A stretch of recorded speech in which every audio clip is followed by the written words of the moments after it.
नमस्ते। भारतीय स्त्री शक्ति के फाइनेंशियल हब में आप सभी का बहुत बहुत स्वागत है। भारतीय स्त्री शक्ति 1988 से महिला सक्षमीकरण के लिए कार्यरत है। इसके अंदर हम सामाजिक, आर्थिक, शैक्षणिक सक्षमीकरण के लिए प्रयत्न करते रहते हैं। ये जो हमारा पॉडकास्ट है वो आर्थिक साक्षरता के ऊपर आधारित है। और आज का हमारा टॉपिक जो है वो बहुत इंपॉर्टेंट टॉपिक है, जो है हेल्थ इंश्योरेंस। कोविड आने के बाद में हम सभी को एक अलग से हेल्थ इंश्योरेंस का महत्व समझ में आया है, लेकिन उसमें कई सारे प्रश्न भी हैं।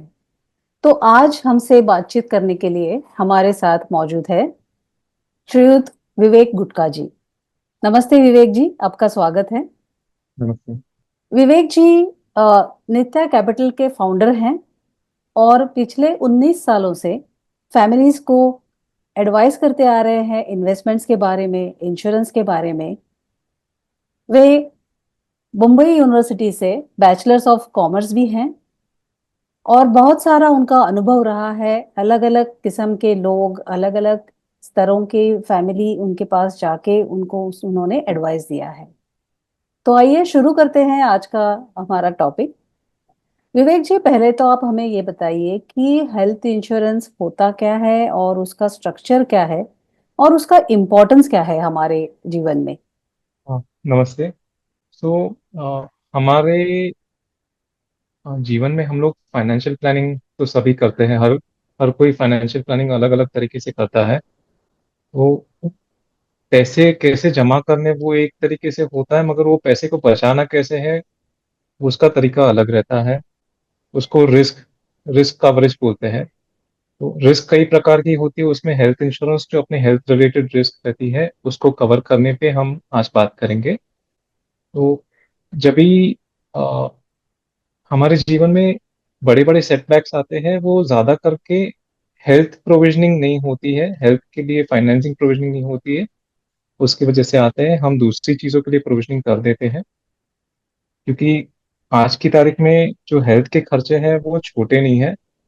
पहले के प्रमाण में हम देखें तो पहले जो छोटी छोटी चीजें कैटरेक्ट जैसी 20-25 हजार में होती थी, उसका भी आज की तारीख में खर्चा लाख 1.25 लाख रुपए तक पहुंच जाता है। जी।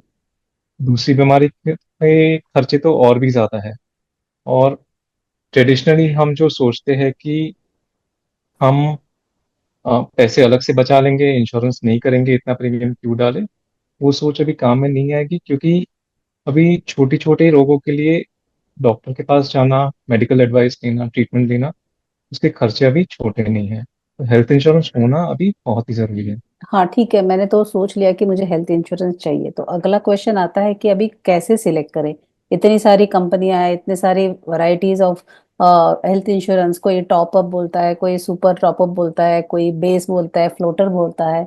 तो हमें कंफ्यूजन होती है कि हम सिलेक्ट कैसे करें। सो बेसिक स्ट्रक्चर में आपको अगर मोटा मोटी बोल दो तो बेस कवर्स रहते हैं, जिसमें आप आपका प्राइमरी कवरेज ले सकते हो, जो 5 लाख से लेके ऊपर में 3 करोड़ तक जाता है। और दूसरे प्रकार के स्ट्रक्चर्स जो रहते हैं वो रहते हैं सुपर टॉपअप, जिसमें आप एक डिडक्टेबल ले लो, 5 लाख का, 10 लाख का डिडक्टेबल ले लो और उसके ऊपर का कवर ले लो, जो आपको 10 लाख से लेके 1 करोड़ तक के कवरेजेस मिलते हैं आज की तारीख में। जिससे आपका प्रीमियम थोड़ा कम होता है और कंट्रोल प्रीमियम में आपको अच्छा खासा कवरेज मिल जाता है। तो आपको एक कॉम्बिनेशन करना पड़ेगा, बेस में आप एक 5 लाख 10 लाख का कवरेज रख लो और उसके ऊपर आप सुपर टॉपअप का कवर ले लो, ताकि आपका कवरेज भी ठीक ठाक बना रहे और अमाउंट में, कवरेज अमाउंट में आपको दिक्कत कभी भी ना हो। थर्ड टाइप का एक प्रोडक्ट रहता है, वो क्रिटिकल इलनेस बेनिफिट रहता है, कैंसर कवर। एक बहुत ही इंपॉर्टेंट प्रोडक्ट है जो हम अभी अभी उसका हम लोगों से बात करना शुरू कर रहे हैं। आज की तारीख में ब्रेस्ट कैंसर के केसेस की डायग्नोसिस तो इजी हो गए, मगर उसको प्रोवाइड करने के लिए खर्चा बहुत ज्यादा लग जाता है। तो इंडेमनिटी कवर और बेनिफिट कवर रहते हैं। कि टिपिकल कैंसर कवर रहता है वो ब्रेस्ट कैंसर के रिलेटेड या सर्वाइकल कैंसर के रिलेटेड महिलाओं के लिए। आपके डॉक्टर्स तो नॉर्मली आपको सलाह देंगे कि 40 के बाद आपको आपका टेस्टिंग शुरू कर देना चाहिए और ब्रेस्ट एंड सर्वाइकल कैंसर। तो उन सब चीज़ों के लिए कवर होना बहुत ही जरूरी है, क्योंकि उनका जब भी हिट आता है तो वो हिट बढ़ा रहता है। किंतु अगर कोई किसी के पास हेल्थ इंश्योरेंस नहीं है और वो शुरू करना चाहता है तो वो किस तरह से हेल्थ इंश्योरेंस का सिलेक्शन करे? बेस कवरेज लीजिए। अगर आप टीयर 1 सिटीज से हो, मेट्रो से हो, तो हम सलाह करते हैं कि बेस कवरेज आपका कम से कम 10 लाख रुपए का होना चाहिए। और उसके ऊपर आप सुपर टॉप अप कवर अगर बन सके तो 1 करोड़ तक का ले लो, क्योंकि आगे जाके इन सब चीजों के कवरेजेस मिलना मुश्किल होते जाएंगे, जैसे आपका प्री एग्जिस्टिंग डिजीजेस आपको आना शुरू हो जाएंगे। जैसे ये लाइफस्टाइल डिजीजेस इंट्रोड्यूस होती है, उसके बाद अपनो अपना चॉइस लिमिटेशन आ जाता है हेल्थ इंश्योरेंस में। और फिर हमें तरह तरह से कॉम्प्रोमाइज करना पड़ता है प्रोडक्ट लेने में। या तो प्रोडक्ट ऑफर हो जाएगा, प्रीमियम वो लोग एक्स्ट्रा ले लेंगे, या तो अच्छे प्रोडक्ट हमारे स्कोप के बाहर चले जाएंगे। तो बेहतर यही रहेगा कि कम एज में आप आपका हेल्थ इंश्योरेंस कवर ले लो। ग्रेजुअली आप भले उसको बढ़ाते रहो। कई बार लोग बोलते हैं कि कंपनी से पॉलिसी है, लेनी नहीं है। ये एस्पेक्ट का जो हमने अभी बात किया कि लाइफस्टाइल डिजीजेज आ जाती है, तो फिर आगे अच्छी पॉलिसी मिलना मुश्किल हो जाता है। इसलिए ये जितना जल्दी शुरू करो उतने अपने लिए अच्छा है। हेल्थ इंश्योरेंस पॉलिसी सिलेक्ट करने के अलग अलग क्राइटेरियाज हमें देखने पड़ते हैं। मेन तो उसमें एंट्री एज क्या है। कई बार ऐसा होता है कि सीनियर सिटीजन्स को चाहिए ऐसी पॉलिसी मिलती नहीं है। उसके कवरेज में उसका सम इंश्योर्ड कितना है, उसमें प्री एंड पोस्ट हॉस्पिटलाइजेशन कैसे कवर हो रहा है। कोई कवर कंपनी बोलती है कि हम 30 डेज प्री और 60 डेज पोस्ट कवर कर देते हैं, कोई कंपनी बोलती है हम 60 डेज प्री और 180 डेज पोस्ट कवर करते हैं। तो ये कवरेज जितना बढ़ा देगा उतना अपने लिए अच्छा है, क्योंकि कोई ऐसी एलिमेंट आ गई हमें जिसमें अपना ट्रीटमेंट लंबा चलता है, वो पोस्ट हॉस्पिटलाइजेशन कवरेज लंबे समय तक उसको अपना कवर देते रहता है। आजकल ये लोग air ambulance, emergency air ambulance cover भी देना शुरू कर रहे हैं। कवरेज मिल रहा है, सर्विस अवेलेबल नहीं है, मगर ये मिलता है तो लेके रखो, क्योंकि आगे जाके ये सर्विस भी अवेलेबल हो जाएगी। मेटर्निटी कवरेज है कि नहीं है, हम्म। ये अभी एक बहुत क्रूशियल फैक्टर होते जाता है कि मेटर्निटी मुझे कवर मिल रहा है कि नहीं मिल रहा है। So young women before marriage अगर ऐसा कोई प्रोडक्ट सिलेक्ट करके रख ले जिसमें उनको मेटर्निटी कवरेज मिलता है, तो उनको आगे जाके वो जो वेटिंग पीरियड है वो सब उनका निकल जाएगा, और जब भी मेटर्निटी के लिए कवर करना है तभी वो कवरेज अवेलेबल रहेगा। 15,000 से लेके 1 लाख तक की मेटर्निटी कवरेज के ऑप्शन आ गए हैं, क्योंकि नॉर्मल मेटर्निटी ट्रीटमेंट में 60,000 से लेके 2 लाख, 2.5 लाख, 3 लाख, 5 लाख तक का भी खर्चा हो जाता है। तो जैसे टाइम इवॉल्व हो रहा है वैसे ये कवरेज के अमाउंट भी बढ़ जाएंगे। इसके अलावा प्रीनेटल पोस्टनेटल कवरेजेस भी जो रहते हैं, वो जो मेटर्निटी ऑफर करते हैं प्रोडक्ट्स, वो प्रोवाइड कर देते हैं। लिमिटेड है बेनिफिट अभी, तो वो कवरेज भी आ जाएंगी। न्यू बॉर्न की कवरेज, अगर मेटर्निटी कवरेज मिलता है तो वो पॉलिसीज में आपको डिफाइंड पीरियड के लिए, डिफाइंड अमाउंट के लिए न्यू बॉर्न कवरेज भी अभी मिल रहा है। वो आप लेके, वो भी आपको काम में आ जाएगा। तो अर्ली एज में ये ऑप्शन वाली पॉलिसीज आप लेके रखो, भले आप आगे जाके उसका प्रोडक्ट चेंज कर लो अगर हेल्थ इशू नहीं है तो, ताकि प्रीमियम थोड़ा कंट्रोल में आ जाए। तो अगर कोई एक फैमिली है जो हेल्दी फैमिली है, यंग है, और जो हस्बैंड है वो 35 के है और वाइफ 32 की है और बच्चा जो है वो 2 साल का है, तो ऐसे हेल्दी फैमिली के लिए अगर उन्होंने सोचा कि मुझे 10 से 15 लाख का इंश्योरेंस कवर चाहिए, तो प्रीमियम क्या रेंज में हो सकता है? तो इसका प्रीमियम अगर कोई प्री एग्जिस्टिंग कंडीशन नहीं रहेगा तो रफली अबाउट 25,000 के आसपास 5 लाख का कवरेज आपको मिल जाएगा, और 30,000 के आसपास आपको 10 लाख का कवरेज मिल जाएगा। तो क्वेश्चन ये आता है कि ये जो इंश्योरेंस का प्रीमियम होता है हेल्थ इंश्योरेंस का, वो एक सरी का नहीं रहता है ओवर द इयर्स, वो बढ़ते जाता है। क्या उस बारे में आप हमें बता सकते हैं? क्योंकि ये एक कंसर्न होती है लोगों की तो कि हेल्थ प्रीमियम, इंश्योरेंस बढ़ता हाँ, है। प्रीमियम दो तरीके से बढ़ते हैं प्रीमियम। एक तो अपने एज के साथ प्रीमियम बढ़ते जाते हैं, और दूसरा प्रीमियम बढ़ता है जब भी ओवरऑल प्रीमियम कंपनी बढ़ाती है। अ, अभी तक हेल्थ इंश्योरेंस के प्रीमियम ठीक ठाक थे, ये साल से हेल्थ इंश्योरेंस के प्रीमियम थोड़ा ज्यादा बढ़ गए हैं। क्योंकि हम्म, क्लेम्स के रेशियोज बहुत बढ़ रहे हैं। तो जो ओवरऑल प्रीमियम बढ़ता है वो क्लेम्स के रेशियो की वजह से बढ़ता है। इसीलिए अगर आपने पॉलिसी दी भी हो तो ध्यान में रखिए कि पॉलिसी का मिसयूज ना करो। हम्म, आप अगर बी टाउन सिटी में हो, आप नॉर्मल विदाउट हेल्थ इंश्योरेंस अगर ट्विन शेयरिंग में ट्रीटमेंट लेते हो तो ट्विन शेयरिंग तक आप रिस्ट्रिक्ट करके आपका ट्रीटमेंट ले लो, ताकि आपको अ, उस वजह से प्रीमियम्स ज़्यादा बढ़े नहीं। प्रीमियम क्लेम की वजह से नहीं बढ़ते हैं, खुद के क्लेम की वजह से नहीं बढ़ते हैं। मगर इकट्ठा अगर सब लोग यही सोचे कि मेरा हेल्थ इंश्योरेंस पॉलिसी है, मुझे सिंगल प्राइवेट रूम का ऑप्शन मिलता है, तो मैं क्यों ना यूज करूं। हम्म, आप रूम कैटेगरी जैसे चेंज करोगे आपका ट्रीटमेंट कॉस्ट बढ़ जाएगा। वो कॉस्ट इंश्योरेंस कंपनी पे तो कर देगी, मगर इवेंचुअली अगर वो लॉस में चली जाती है तो वो ज्यादा प्रीमियम आपसे इकट्ठा करेंगी आगे जाके। इसके लिए वो ओवरऑल प्रीमियम भरते हैं।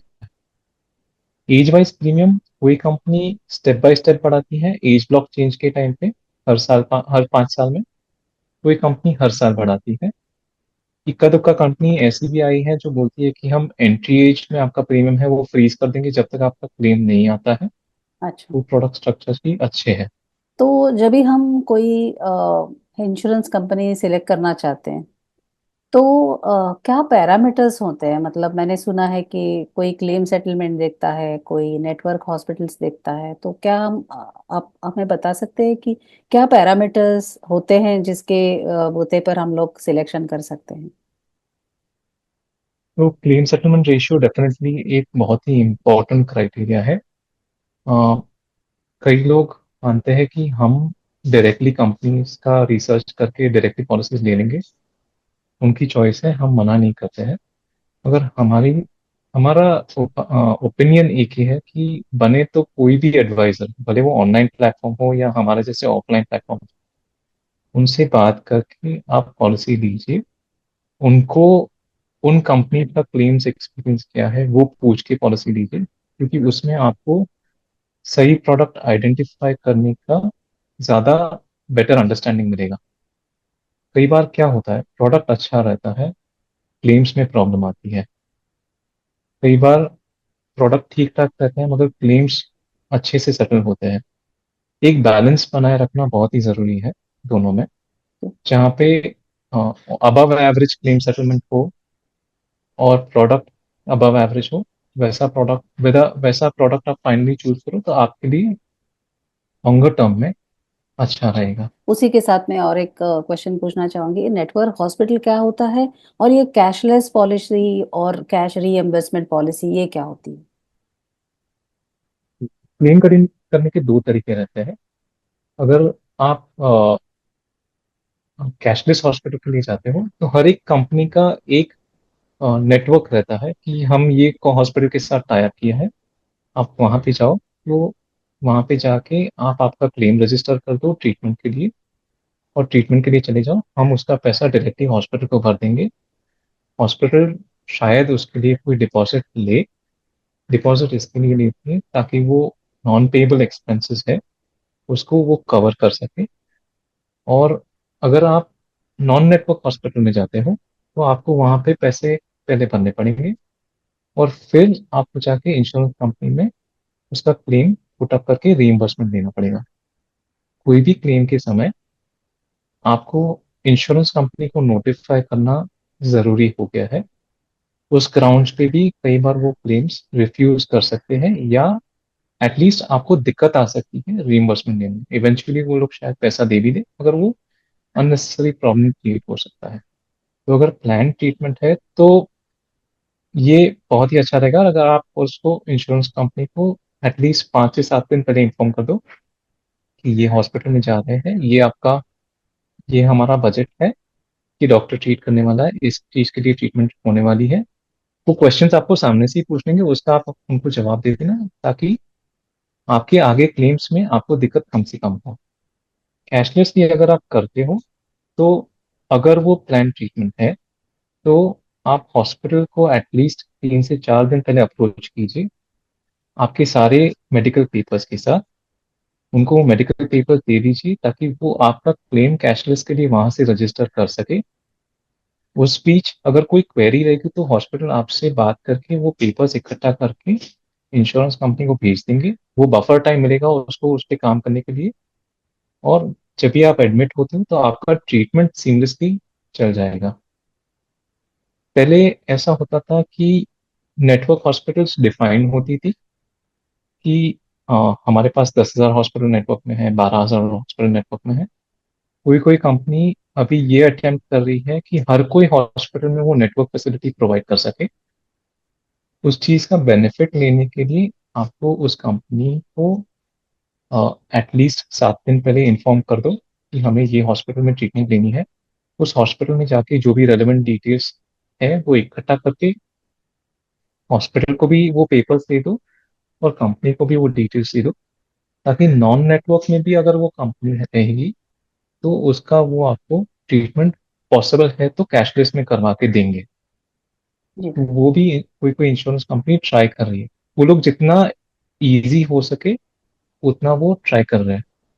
और बने तब तक, इसको आप स्टार मार्क कर दीजिए ये पॉइंट को, बने तब तक क्लेम कैशलेस में लीजिए।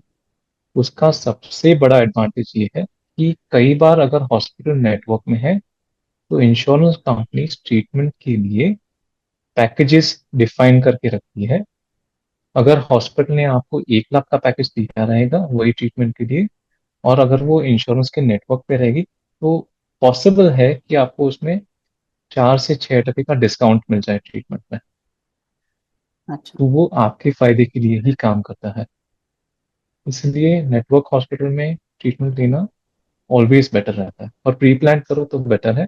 इमरजेंसी में कोई चॉइस नहीं रहती है। हाँ, जब भी आप पॉलिसी लेते हो तो हर साल एक बार रिन्यूअल के टाइम पे चेक कर लो हमारे आसपास में नेटवर्क हॉस्पिटल कौन सी है ट्रीटमेंट के लिए। बने तब तक पहले वो नेटवर्क हॉस्पिटल अप्रोच करने की ट्राई करो, ताकि आपका क्लेम प्रोसेस स्मूथ रहे आपकी तरफ। क्योंकि जब भी हम ट्रीटमेंट के लिए जाते हैं हमारा ऑलरेडी माइंड डिस्टर्ब रहता है हेल्थ इशू में। दूसरा, इंश्योरेंस का माइंड डिस्टर्ब हो वैसा आप क्रिएट मत कीजिए, आपके लिए इजी हो जाएगा। जी। तो हम कह रहे हैं कि जो पैरामीटर्स है, एक तो था क्लेम सेटलमेंट रेशो, कंपनीज का कितना अच्छा है, कितने जल्दी क्लेम सेटल कर लेती हैं। और दूसरा है कि कौन से नेटवर्क हॉस्पिटल्स हैं, या क्या फैसिलिटी है जो कैशलेस या कैश एम्बर्समेंट में हमें जाना पड़ेगा, और किस तरीके के रूम्स वगैरह हम लेना चाहेंगे, किस तरीके के हॉस्पिटल्स, जैसे प्राइवेट हॉस्पिटल में जाना चाहेंगे, सरकार के हॉस्पिटल में जाना चाहेंगे। ये सारे पैरामीटर्स है जो डिसाइड करेंगे कि मुझे कहाँ से और कौन सी तरीके का हेल्थ इंश्योरेंस लेना चाहिए। अब एक और क्वेश्चन आता है हम्म, विवेक जी, कि आपने स्टार्टिंग में बताया कि डिडक्टिबल्स वगैरह, तो ये सारे जो शब्द है ना वो हमें बहुत कठिन लगते हैं। तो ये टॉपअप पॉलिसी क्या होता है? अगर मेरे पास 5 लाख की एक पॉलिसी है, ठीक है, तो मुझे अभी टॉपअप लेना है और 10 लाख, मुझे लगता है कि 15 लाख का कवर होना चाहिए। तो ये किस तरह से काम करता है, एकदम संक्षिप्त में आप अगर बता सके। तो पहली बात तो बेस कवरेज सपोजिंग आपका 5 लाख का है तो आप ध्यान रखें आप सुपर टॉपअप सेम डे को ले रहे हो जिस दिन को आपका बेस कवरेज स्टार्ट हो रहा है। सुपर टॉपअप में एक कंपोनेंट रहता है जिसको डिडक्टिबल बोलते हैं। सपोजिंग आपने 5 लाख का डिडक्टिबल ले लिया और 95 लैक्स का कवरेज ले लिया उसमें, तो पहले 5 लाख का क्लेम सुपर टॉपअप में आप क्लेम नहीं कर सकते हो, वो हम हमारे बेस पॉलिसी में जाके Yes. क्लेम कर लेंगे। और जैसे ही वो लिमिट क्रॉस होता है वो सुपर टॉपअप एक्टिवेट हो जाता है फॉर यूज ऑफ क्लेम, और ऊपर के पैसे फिर वो सुपर टॉपअप से पेमेंट होना शुरू हो जाता है। एक इम्पॉर्टेंट चीज आपको ध्यान रखनी है, जिस कंपनी में आपने बेच दिया है उस कंपनी में अगर सुपर टॉपअप रहेगा तो दोनों पॉलिसी पे कैशलेस एक साथ कर पाओगे। हम्म। अगर दोनों पॉलिसी अलग अलग रहेगी तो आप एक पे कैशलेस कर पाओगे, दूसरा पे आपका कैशलेस नहीं होगा, आपको रीइंबर्समेंट में जाना पड़ेगा। एक ही डेट पे चालू हो और एक ही इंश्योरेंस के साथ हो, ताकि उसका कैशलेस प्रोसेस आपके लिए आसान रहे आगे। जो हम कंपनी पॉलिसी के बारे में बात कर रहे थे, ग्रुप जो होता है, ग्रुप पॉलिसी होती है और एक इंडिविजुअल पॉलिसी होती है, तो इसमें क्या फर्क होता है? तो ग्रुप पॉलिसी में कंपनीज क्या करती है कि एम्प्लॉय रिटेंशन प्रोग्राम्स में वो लोग एक टेलर मेड स्ट्रक्चर बना के कंपनीज को ऑफर करते हैं, जिसमें या तो कंपनी प्रीमियम बेयर करती है या एम्प्लॉय पार्शियल प्रीमियम बेयर करता है। उसमें कवरेज मिल जाता है हमें, मगर रिस्क सबसे एक ही बात बड़ा रहता है कि जब भी आप वो कंपनी से एग्जिट करते हो तो वो कवरेज आपको कंटिन्यू नहीं मिलेगा। दूसरी कंपनी में जाते हो तो वहां पे इंश्योरेंस आपको ऑफर होता है नहीं होता है वो पहला प्रश्न रहता है। अगर ऑफर होता है उसमें पीडी के कंडीशंस लगे रहेंगे तो आपको वहां पे वापस वेटिंग लग सकता है या कोपे लग सकता है, अगेन वो कंडीशंस चेंज हो जाएंगे। तो सीमलेस इंश्योरेंस कवरेज शायद आपको एक्सपीरियंस ना मिले अगर आप कंपनी हॉपिंग करते हो तो। कई बार लोग बैंक से पॉलिसी लेते हैं, बैंक से भी ग्रुप इंश्योरेंस पॉलिसीज मिलती है। वहां पे इनिशियल ईयर्स में बैंक सब्सिडाइज करके वो पॉलिसीज दे देती है, मगर वो कस्टमर रिटेंशन प्रोग्राम में होता है। मगर वो जैसे ही प्रोडक्ट अनवायबल होना शुरू हो जाता है उसके प्रीमियम भी बढ़ते हैं, टर्म्स एंड कंडीशंस चेंज होते हैं और कई बार बैंक्स के टाइप्स ब्रेक हो जाते हैं। हम्म। और उसमें फिर इवेंचुअली कोई हेल्प हैंड होल्डिंग के लिए रहता नहीं है।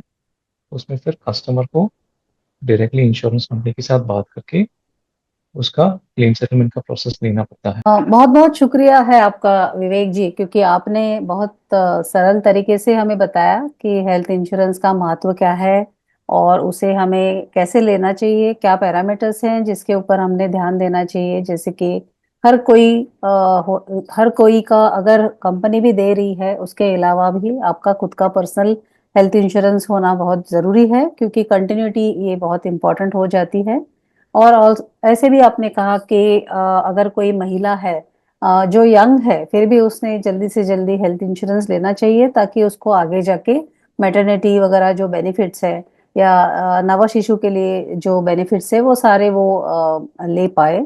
और ये है कि कौन सा हेल्थ इंश्योरेंस हमने लेना चाहिए, जो बहुत सारा डिपेंड करता है कि उस कंपनी का नेटवर्क, हॉस्पिटलाइजेशन का जो नेटवर्क है वो कैसे है, कैशलेस वगैरह क्या तरीके के वो दे सकती है, क्या प्रोडक्ट्स है, आपका क्या कवरेज रहेगा, और बहुत ही महत्वपूर्ण उसका क्लेम सेटलमेंट प्रोसेस कैसा है और क्लेम सेटलमेंट रेशो कैसा है।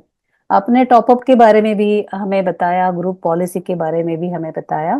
तो मुझे लगता है कि दर्शकों को आज बहुत सारी इंफॉर्मेशन मिली है जिसके यूज करके वो अपना हेल्थ इंश्योरेंस सिलेक्ट कर सकते हैं। आप यहाँ आए और आपका कीमती समय दिया, इसलिए हम बीएसएस की तरफ से आपको धन्यवाद देते हैं। Thank you. Thank you.